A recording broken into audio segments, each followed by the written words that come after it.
बिस्मिल्लाहिर्रहमानिर्रहीम, अस्सलाम वालेकुम। आप देख रहे हैं प्रोग्राम नुक्ता नज़र। मैं हूं सलमान हसन, साथ मौजूद हैं जनाब मुजीबुर रहमान शामी साहब। नाज़रीन, इस प्रोग्राम में हम ग्रैंड डायलॉग की तो बात करेंगे कि उसमें जो है वो क्या इम्कानात हैं, क्या मुमकिनात हैं, हो भी सकते हैं, अगर हो सकते हैं तो किससे, इस तमाम तर सूरत हाल पर। लेकिन सबसे पहले बात करेंगे हम जो 4 दिन से आज़ाद कश्मीर में एहतजाज जारी था और बिजली के जो महंगे बिल आ रहे थे, आटे की सब्सिडी नहीं दी जा रही थी, उस पर आज वो एहतजाज उम्मीद की जा सकती है कि शायद ख़त्म हो जाए, क्योंकि वज़ीर आज़म ने उसका नोटिस लिया और शामी साहब 23 अरब रुपए का एक मालियाती पैकेज जो है उसका ऐलान किया गया। अगर आप इजाज़त दें, जो आज़ाद कश्मीर के वज़ीर आज़म हैं, क्योंकि वो यहाँ पर मौजूद रहे, अनवारुल हक साहब, उन्होंने क्या कहा ज़रा पहले सुनते हैं, फिर गुफ्तगू का आगाज़ करें। एहतजाज रंग ले आया शामी साहब। अच्छी बात है। अब आज़ाद कश्मीर में आटा भी सस्ता हो जाएगा और बिजली भी सस्ती हो जाएगी। अब आटा जो है 3100 रुपए में मिलने वाला 40 किलोग्राम, एक मन 40 किलोग्राम ही समझे ना, सही, अब 2000 रुपए में फरोख्त होगा। उस पर सब्सिडी मिल गई, ठीक है ना। और जो फाइन आटा है उसका 20 किलो का थैला 1000 रुपए में मिलेगा।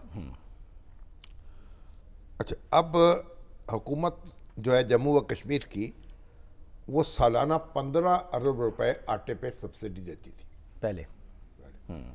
अब वो ये 30 अरब रुपए हो जाएगी। और जो बिजली है, देखिए उसमें आज़ाद जम्मू व कश्मीर में जो घरेलू सारिफ हैं, जो 1 से लेकर 100 यूनिट तक बिजली जो है वो कंज्यूम करते हैं, उन्हें बिजली मिलेगी 3 रुपए फी यूनिट।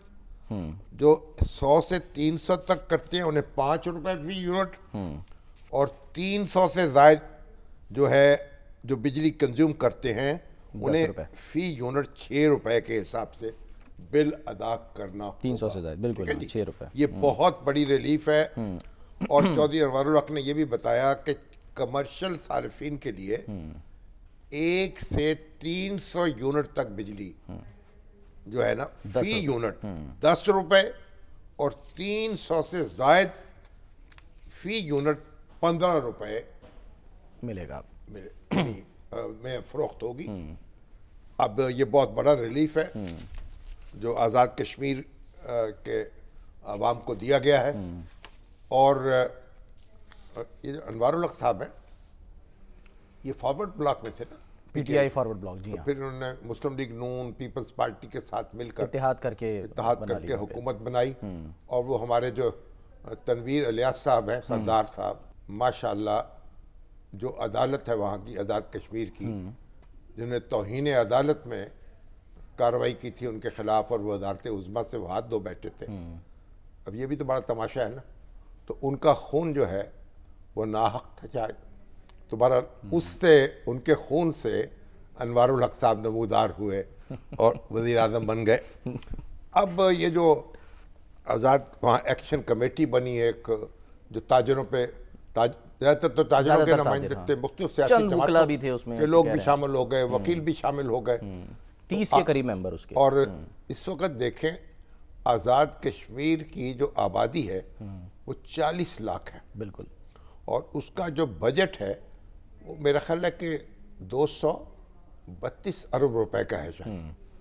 और 12 रकबा वसी है, ज़्यादा है, 14,000 मुरब्बा किलोमीटर। और आज़ाद कश्मीर जो है, आप ज़रा तसव्वुर करें कि पाकिस्तान के नक्शे से अगर आप आज़ाद कश्मीर को एक तरफ कर दें, दरमियान में लकीर खींचें, तो आपकी जो फौजें हैं भारत की, वो आ जाएंगी जीटी रोड के ऊपर। इतना इम्पोर्टेंट है ये, इतना इम्पोर्टेंट टेरिटरी।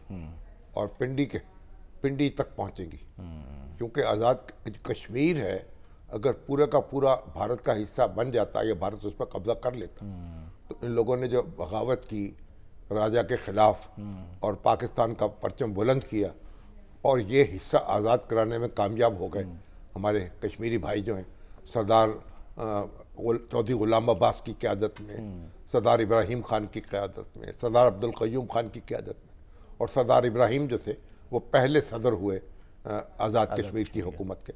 और उस वक्त कायदे मिल्लत चौधरी गुलाम अब्बास जो हैं मुस्लिम कॉन्फ्रेंस के सरबराह थे, वो भी माशाल्लाह उनकी रहनुमाई में, और फिर मुजाहिद अव्वल तो सरदार अब्दुल क़य्यूम साहब हैं। तो एक लंबी तारीख़ है और इन्होंने पाकिस्तान का जो नक्शा है ना उसको एक नया वक़ार दे दिया, आज़ाद कश्मीर का पाकिस्तान के साथ जुड़कर इल्हाक करके। बहरहाल अब ये जो खित्ता है ये बिजली पैदा करता है। मंगला डैम यहाँ है, नीलम झेलम जो है प्रोजेक्ट, यहाँ बिजली पैदा होती है।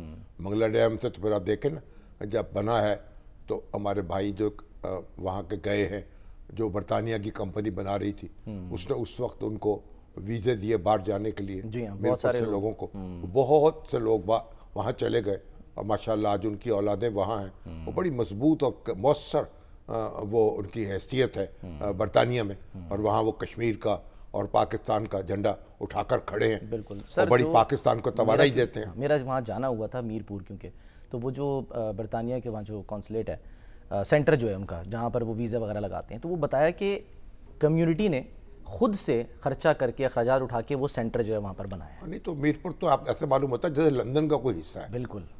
कैसे लोगों ने इन्वेस्टमेंट किया है वहाँ, कैसे मकानात बनाए हैं, कैसी सड़कें हैं वहाँ की, कैसे मॉल बने हैं, तो एक अदारे बने हैं, स्कूल बने हैं। तो बहरहाल अब ये जो बिजली का बिल है ना, अब ये तो एक नाकाबिले बर्दाश्त होता जा रहा है ना, खुद पाकिस्तान के लिए भी और कश्मीर के लिए भी। और भारत कश्मीर के लोगों की तो सुनी गई। और सर ज़रा हम कोशिश भी कर रहे हैं कि एक यानी बहुत नामुनासिब वाक़या पेश आया, नाखुशगवार, कि हमारे एक पुलिस अफसर जो हैं वो शहीद हुए। उनको जिस तरीके से निशाना बनाया गया, पुरतशद्दुद जो एक मुजाहरा किया गया, उससे तो बहुत एक हालात जो हैं बहुत संगीन हो गए। लेकिन बहरहाल सदर पाकिस्तान ने भी, आसिफ अली जरदारी साहब ने भी फ़ौरन इजलास बुलाया, शहबाज शरीफ साहब भी हरकत में आए, और वज़ीर आज़म जो थे आज़ाद कश्मीर के, उन्होंने भी अपना जिम्मेदारी का एहसास किया और मिल के और सब इन्होंने वहाँ एक पानी जो है वो छिड़क दिया और मुतालबात मंजूर कर लिए।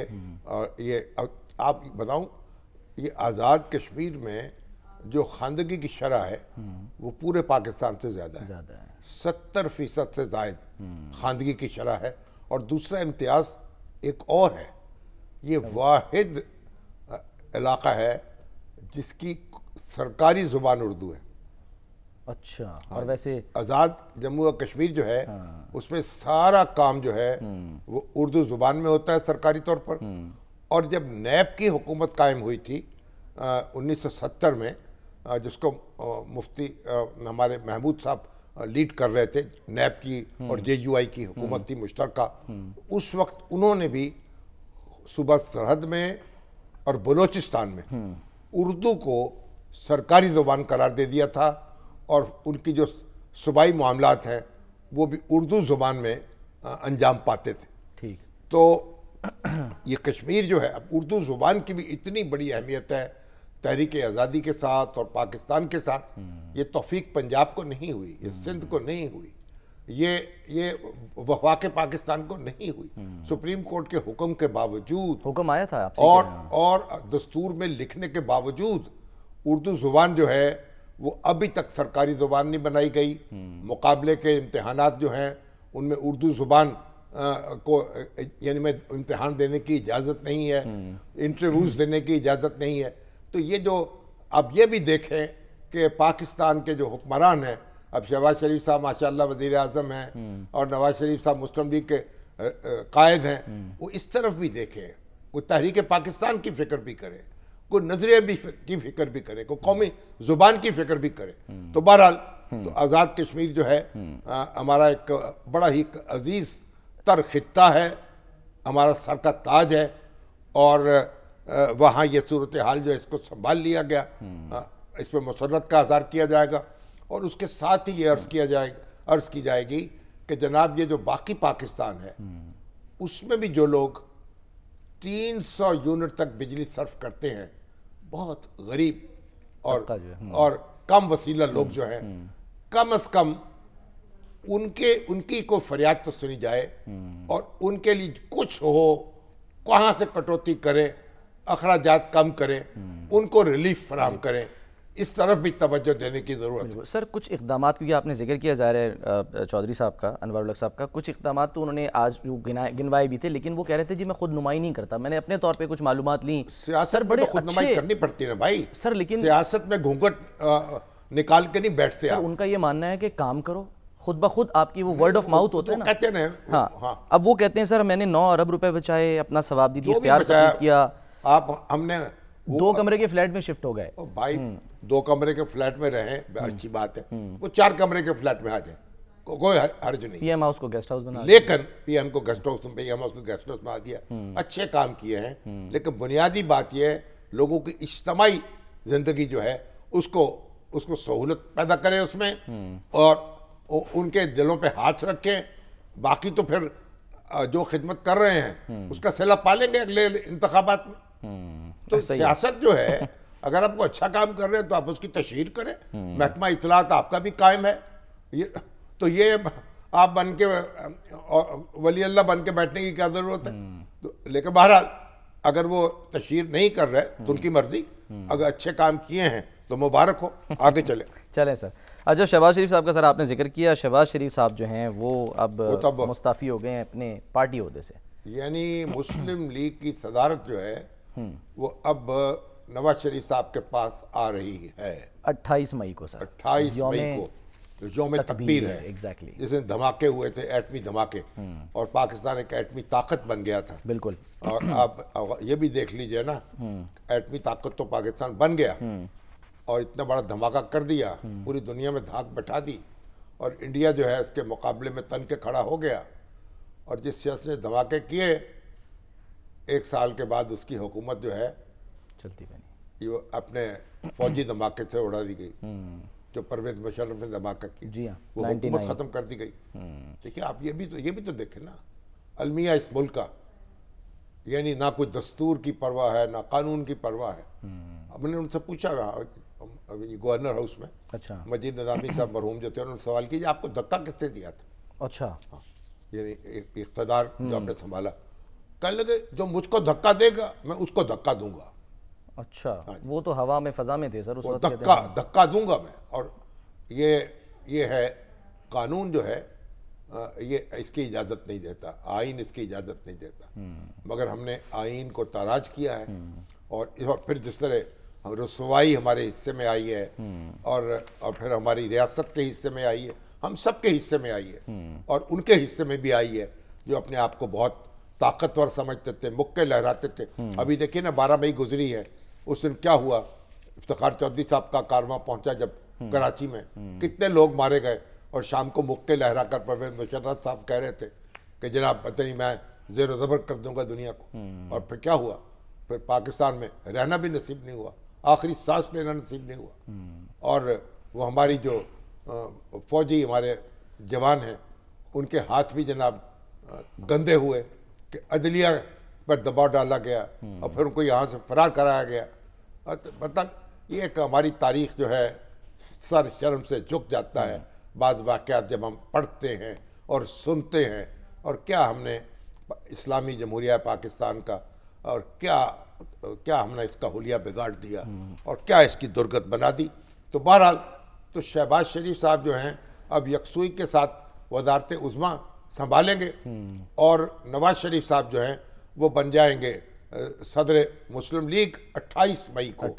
और अब देखते हैं कि हमारी जो यहाँ बहन है, ये भतीजी हैं मरियम नवाज शरीफ, वो भी सदर है ना, पंजाब मुस्लिम लीग के हैं। नहीं, राणा सनाउल्लाह साहब। अब बात यह है कि अगर राणा सनाउल्लाह साहब जो हैं, शहबाज शरीफ साहब तो सरकारी फ़राइज़ अदा कर रहे हैं, तो वो सदारत तो नहीं रखी उन्होंने अपने पास, तो फिर अब राणा साहब के पास रहेगी। सर ये बात हुई थी पहले कि ओहदे अलग कर दें, जो हुकूमती हैं, और पार्टी के ओहदे अलग कर दें, ताकि उस पर पार्टी को जो है वो फिर फोकस। ये लंबी कहानी है। मुस्लिम लीग को कभी कुछ तजर्बा हुआ, कभी कुछ हुआ, रास नहीं आई ये बात। पहला जो कायदे आज़म मोहम्मद अली जिन्ना ने इस्तीफ़ा दिया मुस्लिम लीग की सदारत से, और मुस्लिम लीग 2 हिस्सों में तकसीम हुई, ऑल इंडिया मुस्लिम लीग और पाकिस्तान मुस्लिम लीग, और गवर्नर जनरल बन गए कायदे आज़म।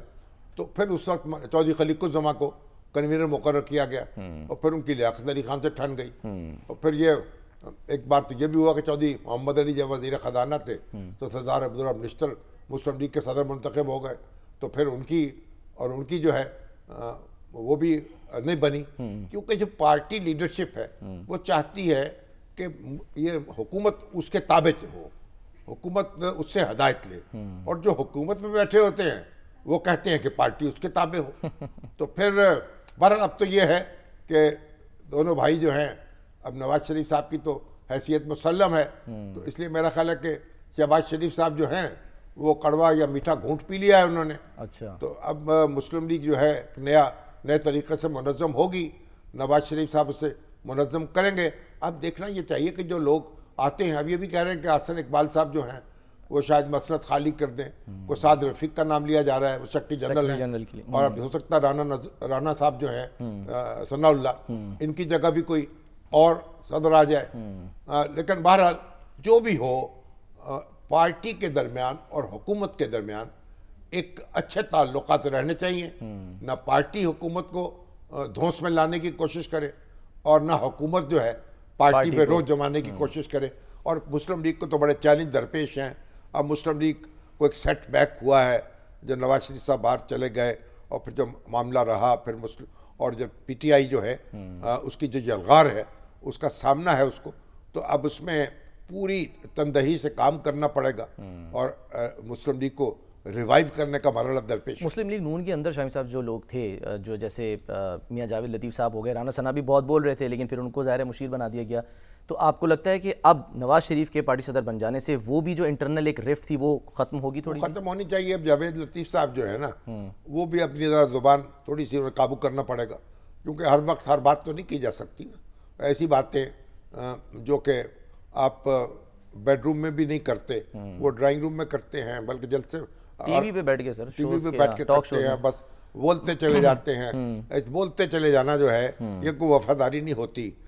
ये भी उन्हें तो नवाज शरीफ साहब को संभालना पड़ेगा, और ये लोग इन्हें खुद भी अपने आप को संभालना पड़ेगा, पार्टी में जान पैदा करें, और जो हुकूमत परफॉर्म करेगी तो तभी पार्टी में जान पड़ेगी। और अगर हुकूमत जो परफॉर्म करती चली जाएगी, लोगों की मुश्किलात कम करती चली जाएगी, और मैं समझता हूँ कि कम अज़ कम इसकी इब्तदा तो इससे होनी चाहिए ना कि जो 300 यूनिट तक जो बिजली इस्तेमाल करते हैं उनको कैसे रिलीफ देनी है आपने, ये वादा किया था मंशूर, बड़ा चैलेंज है। इसका कोई आगाज होना चाहिए ताकि कोई लोगों में उम्मीद पैदा हो।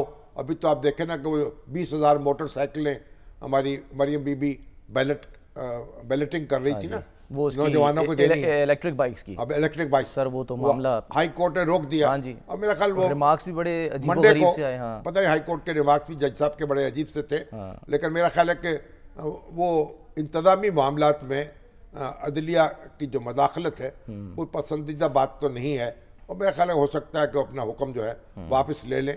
और ये भी बड़ा मामला है ना, इंतजामिया और अदलिया की जो हदूद हैं उनको भी बरकरार रखना बहुत ज़रूरी है।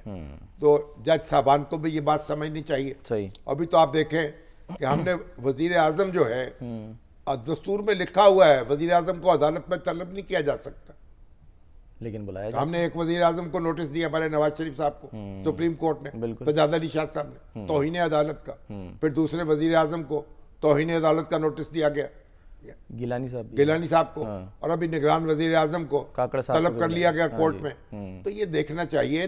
और भी हमारे जो चीफ जस्टिस कह रहे हैं कि हम वजीर आजम को नहीं बुला सकते, तो जजों को भी चाहिए, अदलिया को भी चाहिए जरा एक मुमलकत जो है और उसका भी एक एतबार कायम करने में मदद दे। इबहम है क्योंकि जैसे सदर को तो इस्तिस्ना हासिल है, और जैसे वजीर आजम को भी हासिल है, कॉन्स्टिट्यूशन पढ़ ले, वजीर आजम को भी हासिल है। लेकिन यह है कि आपने उसकी इंटरप्रिटेशन जो मर्जी कर ले, और एक इंटरप्रिटेशन करके आपने बुला लिया, लेकिन अब तो चीफ जस्टिस ही कह रहे हैं ना। तो बात यह है कि ये बहुत ज़रूरी है। अभी तो हम तो जब इस प्रोफेशन में आए थे तो अदालत में ये सरकारी अफसर जो है, आईजी हैं, चीफ सेक्रेटरी हैं, सेक्रेटरीज हैं, मिनिस्टर, इनको बुलाने का कोई तसव्वुर नहीं था, बहुत रेयर होता था, क्योंकि ये रिप्रेजेंट होते हैं वकीलों के ज़रिए से, एडवोकेट जनरल के ज़रिए से, अटॉर्नी जनरल के ज़रिए से, इनको तलब नहीं किया जाता। लेकिन फिर तो अदालतों ने तो तलबियाँ शुरू कर दी अपनी टॉर जमाने के लिए। तो ये भी देखें, ये अदलिया का वक़ार भी ज़रूरी है, इंतजामिया का वकार भी जरूरी है, ये भी अपने तो अपने डोमेन में मुकर्ररा का वकार भी जरूरी है, अपने अपने डोमेन में रहकर जो है वो। देखिए हर जो शोबा है ना, मुमलकत जो है उसके 3 स्तून है जो ये, इन सब का एतबार जरूरी है, वकार जरूरी है, तभी मुमलकत चलेगी ना। तो वरना तो फिर मुमलकत का चेहरा मस्क हो जाता है। और हम तो चौथा सतून है ही, हम तो अब हमारे ऊपर तो अब वो डिजिटल मीडिया जो है उसकी एक अथॉरिटी कायम हुई है। हाँ जी। अब मतलब में हमारे भाई बंद जो हैं, जो इलेक्ट्रॉनिक मीडिया में बैठते हैं, प्रिंट मीडिया पे लिखते हैं, उनको परेशानी को लाख हो गई। और भाई डिजिटल मीडिया जो है, जिसको आसिफ मुनीर साहब ने कहा, आसिफ मुनीर साहब ने, जनरल आसिफ मुनीर ने कहा ना, डिजिटल टेररिज्म, भाई डिजिटल दहशतगर्दी है ये।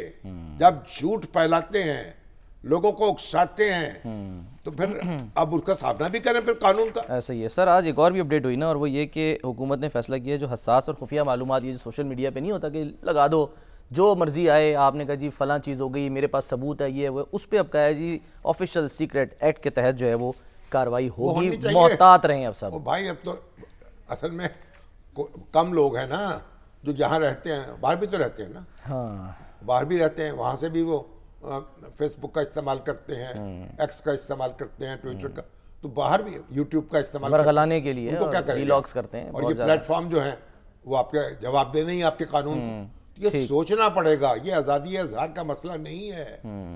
इसको हमारे जो इलेक्ट्रॉनिक मीडिया के और प्रिंट मीडिया के मेरे भाई हैं, इसके बारे में गौर करें, उनको प्रोटेक्शन न दें, गैर जिम्मेदार लोगों को प्रोटेक्शन न दें, उनके हक में आवाज बुलंद न करें, उनको हम कानून के सामने जवाब दे हैं, उनको भी जवाब दे होना चाहिए। और गैर हम ये कैसे उनका भी हद के इज्जत का कानून नाफिज होना चाहिए। एग्जैक्टली, हद तक के इज्जत का कानून जो है वो नाफिज होना चाहिए, किसी की हद तक करें और हर्जाना अदा करें। और जल्द से जल्द सर एक ब्रेक लेते हैं, ग्रैंड डायलॉग की हमने बात करनी है, ब्रेक के बाद हम वापस आते हैं।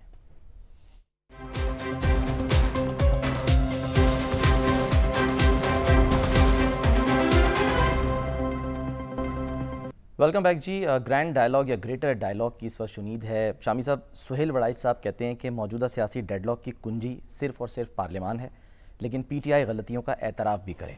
हफीज़ुल्लाह नियाज़ी साहब के बकौल गलती की माफ़ी न मांगना शैतानी खसलत है। और आपने सर अपने कॉलम में लिखा कि अपने अपने गिरेबानों में झाँक कर अपनी अपनी गलतियों का एतराफ़ कोई गैर इंसानी फ़ेल नहीं है। अब बिलावल भुट्टो ज़रदारी साहब कहते हैं कि जी सियासतदानों ने आपस में हाथ न मिलाया तो पार्लियामेंट से भी मसाइल का हल निकलने की उम्मीद नहीं है। और आरिफ अलवी साहब गुज़िश्ता रोज़ जहाँ हमारी मुलाकात हुई, वो कहते हैं जी सर, उसकी डिटेल भी हम करते हैं। अच्छा बड़ा कन्वेंशन हो गया वहाँ पीटीआई, अच्छा खासा सर, उसकी ज़रा डिटेल भी करते हैं डिस्कस। उन्होंने कहा जी तमाम इदारे बंद गली में, और लेकिन बातचीत की कोशिश करता रहूँगा। ज़रा सुन लें उन्होंने बाद में प्रेस कॉन्फ्रेंस में क्या कहा, फिर आगे बढ़ते हैं। जी दिखाइए। अब ये अगर ब्रिज जो है उसके बारे में ये यकीन ही ना हो कि ये पुख्ता है, तो गाड़ी कौन चढ़ाएगा, रिस्क कौन लेगा? तो आरिफ अलवी साहब ये भी तो गौर फरमाए ना कि ब्रिज कितना मजबूत है, ब्रिज कितना मजबूत है, वजन सहार सकता है। ये थोड़ी है कि वो काने रख के और कहा कि जनाब मैंने सरिया डाल दिया। देखिए बुनियादी बात, इमरान खान साहब जेल में है, हमें उनसे बड़ी हमदर्दी है। सही, जब भी जो कोई शख्स जेल में होगा तो मजरूबियत का तो चादर तो आ जाएगी ना उसके ऊपर। तो बहरहाल खान साहब जो हैं हमें याद आते हैं, हमारी दुआएं उनके साथ हैं, अल्लाह ताला उनकी मुश्किलात आसान करे। और आरिफ अली साहब भी बड़े भले आदमी हैं, मतलब आखिर पीटीआई से बड़ा पुराना ताल्लुक है, सेक्रेटरी जनरल रहे हैं। अब ये तो नहीं ना कि टहलते हुए आए हैं और उसके चेयरमैन बन जाएं या कोई कोर कमेटी के मेंबर बन जाए। लेकिन वो जो बात कह रहे हैं, बात असल में मामला कहाँ अटका हुआ है भाई? वो कहते हैं कि बातचीत होनी है हमारे और एस्टेब्लिशमेंट के दरमियान, और फिर उसके बाद जब खत लिखते हैं, मजमून लिखते हैं, तो आसिम मुनीर साहब पर भी तनकीद करते हैं, उनको भी निशाना बनाते हैं। और दूसरे तो फिर आप कैसे, हम उनसे बार बार अर्ज करते हैं एक पार्लियामेंट में बात करें। आप फरीक जो हैं, जो इस वक्त पार्लियामेंट में लोग हैं, वो आपस में तय कर लें। जो चीज़ वो तय कर लेंगे मुश्तरका तौर पर उसे नाफिज करना आसान हो जाएगा। जो एक पैकेज लाएं रिफॉर्म्स का, फौज का किरदार महदूद कर दें, इंटेलिजेंस एजेंसीज का किरदार महदूद कर दें, और अहद करें कि उनको हम सियासत में मुलव्वस नहीं करेंगे और उसके लिए जो आईनी और कानूनी इंतजाम जरूरी हैं वो करें, ये आपस में बैठ के तय करना होगा। आप सर जो मशवरे दे रहे थे कल, वो हबीब अकरम साहब के यहाँ मैं देख रहा था, सामने हम बैठे थे, तो वो बाकायदा नोट्स ले रहे थे आरिफ अलवी साहब। बात ये भाई, जो दानिश्वर होते हैं ना, हमें भी मुबैना तौर पर हम दानिश्वर हैं नहीं सर, जनरली दानिश्वर हैं। कवाल नहीं होते, कवाल मसला हल नहीं करते। आप बस जो मसले हैं उनको दोहराते चले जाएं, दोहराते चले जाएं, तफसील बयान करते चले जाएं, तो बात कैसे बनेगी? हाल तलाश करना है, बाहर कैसे निकलना है। और मैंने अलवी साहब से उस वक्त भी कहा, हर आदमी से अर्ज करता हूं, भाई दारू कोई सोच इस परेशान नजरी का। और इमरान खान साहब हैं, आसिफ अली जरदारी हैं, नवाज शरीफ साहब हैं, शहबाज शरीफ हैं, अचक जई साहब हैं और मौलाना फजलुर रहमान साहब हैं। ये देखें जितने भी लोग हैं उनके साथ अपोजिशन में हैं या हुकूमत में, ये बुनियादी स्टेक होल्डर्स हैं। इनके पास इख्तियार है दस्तूर को अमेंड करने का, कानून को बनाने का। ये इख्तियार ना अदलिया के पास है ना फौज के पास है। सही है। तो इसलिए पहले तो अपने आपस में तय कर लें, और फौज जो है, फौज अमन चैन से हो जाएगी, शांति से। उसका क्या मसला है कि वो मामलात में मदाखलत करे, वो भी खत्म हो जाए। जब आप आपस में अमन से रहेंगे, इस मुल्क को संभालेंगे, तो वो भी अपना काम से काम करने लगे पड़ेंगे। सर आपस में चले सियासतदान या मुख्तलिफ जमातें तो ठीक है, अंदर पहले पीटीआई अपने अंदर तो एक वो यकसू हो जाए ना। अब देखें ये जो राना सना साहब ने ग्रैंड डायलॉग की पेशकश की या बात की उन्होंने, वो रऊफ हसन साहब ने मुस्तरद कर दिए, कह के जी राना साहब तो डमी हैं। अच्छा, दूसरी तरफ डमी हैं। अली मोहम्मद खान कहते हैं जी हम ये तजावीज़ लेकर जाएंगे खान साहब के पास। अली मोहम्मद खान साहब हों, रऊफ हसन साहब हों, जो भी हों, हमारे मरवत साहब हों, मरवत साहब को तो थोड़ा उन्होंने ठपा है ना। एग्जैक्टली भाई आप पार्टी की बात पार्टी के अंदर करें, जो भी हो, बुनियादी बात जो है वो तो करनी है खान साहब ने। तो इसलिए वो उनको अभी ये जो अंसार अब्बासी साहब ने रिपोर्ट छापी है और जिसमें वो जो कैबिनेट कमेटी है निगरान हुकूमत की, उसके लिए उसने तफसील बयान की है, एक ट्वीट के बारे में डिटेल से। आप देखें वो सारे जो शहादतें हैं खुद जमा किए उन लोगों ने जिन्होंने हंगामे किए। वो ट्वीट करते रहे हैं, वो मैसेज देते रहे हैं, वो फेसबुक पे अपनी तस्वीरें चढ़ाते रहे हैं, वो फिल्में बनाते रहे हैं, वो वीडियोस बनाते रहे हैं और ललकारते रहे हैं, हिदायत देते रहे हैं। उनके सारी रिकॉर्डिंग्स मौजूद हैं, उन कैमरे जो हैं उन्होंने उनको फिल्म बंद कर लिया और ये सारी बातें हो गई। अब वो उनको सारा जिक्र कर रहे भाई, ये तो 300 से ज्यादा मुकामात पर एहतजाज किया, तो फलां साहब ने ये हिदायत दी, फलां साहब ने ये नारा लगाया, फलां साहब ने ये काम किया, फलां ने जाकर कोर कमांडर हाउस पे हमला किया, फलां ने जीएचक्यू की तरफ ललकारा। तो भाई अब ये बात है कि जिन लोगों के मामला है कि अपन अदालत में लेके जाए ना चीजें, जो शवाहिद हैं मौजूद, तो अलवी साहब भी कह रहे थे भाई जिन लोगों ने किया है उनको सजा दे दे, मगर पूरी पार्टी को सजा न दे। यहाँ मैं इससे मुत्तफिक हूँ उनसे, पार्टी को सजा न दे, लेकिन जिन लोगों ने किया है उनको मौका दे सफाई का, उन पे मुकदमा चलाएं, शवाहिद पेश करें, अल्लाह खत्म करें इस किस्से को। तो बाहर बैठे लोगों ने भी सर उसमें जो है ना अपना जो है ना वो रोल जो भी है किया। हाँ। जो हो पाकिस्तान से बाहर बैठे हुए जो लोग, अब मैं तो उनकी अकल पे हैरान हूँ, क्या इंस्ट्रक्शन दे रहे हैं, यहाँ फलां साहब रहते हैं, यहाँ फलां जनरल रहते हैं, यहाँ ISI के सरबराह रहते हैं, इन पर ये हमला कर दीजिए, फलां गली नंबर में जाइए। ये वो हदायत दे रहे थे, मैंने खुद सुनी है, देखी हैं, और सोशल मीडिया पे बैठे हुए और फेसबुक पे लोगों को उकसा रहे थे और अफवाहें उड़ा रहे थे कि खान साहब जो हैं उनको तो कत्ल कर दिया जाएगा, खान साहब जो हैं वो तो तशद्दुद किया जा रहा है, खान साहब जिंदगी खतरे में है, और क्या क्या लोगों के जज्बात जो थे उनको बरंगेख्ता कर रहे थे। ऐसे ही है। तो भाई अल्लाह के बंदो, ये जब कर रहे थे तो फिर पाकिस्तान को तो हमने ऐसी जंगल बना दिया ना। जो ये एहतजाज क्या है, जो एहतजाज चाहे, पहले MQM क्या करती रही, तहरीक लब्बैक ने शहर बंद करा देते थे, ये क्या करते रहे, जो उठता है वो एहतजाज के नाम पर हंगामा बर्पा कर देता है, लोगों की अमलाक जलाता है, लोगों को निशाना बनाता है, लोग हलाक होते हैं, जख्मी हो जाते हैं, अपाहज होते हैं, मरीज मर जाते हैं, रास्ते बंद हो जाते हैं, और हम तमाशा देखते हैं। किसी एक आदमी को सजा मिली है इन कामों की? सही बात है। तो कानून भी तो हमें नाफिज करना है, और जहां झोल है वहां कानून बनाना है। आप एहतजाज करें, तरीके से करें, अब पुरअमन हदूद के अंदर रह के करें, पुरअमन तौर पर करें। या तशद्दुद करेंगे तो फिर आपको मुकाबला करना होगा, तशद्दुद का सामना करना होगा और कानून का सामना करना होगा। अभी हमारे जो डॉक्टर फरीद भाई साहब कह रहे हैं भाई मोदी की नजर है आजाद कश्मीर पे, और भाई मोदी की नजर तो अपनी जगह रही, पहले हम तो अपनी नजर ठीक करें ना। सही है। और सर एक ब्रेक लेनी है। जो कानून को हाथ में लेगा, कानून को चाहिए कि उसका सर तोड़ दे। चलें सर एक ब्रेक लेते हैं, ब्रेक के बाद हम वापस आते हैं।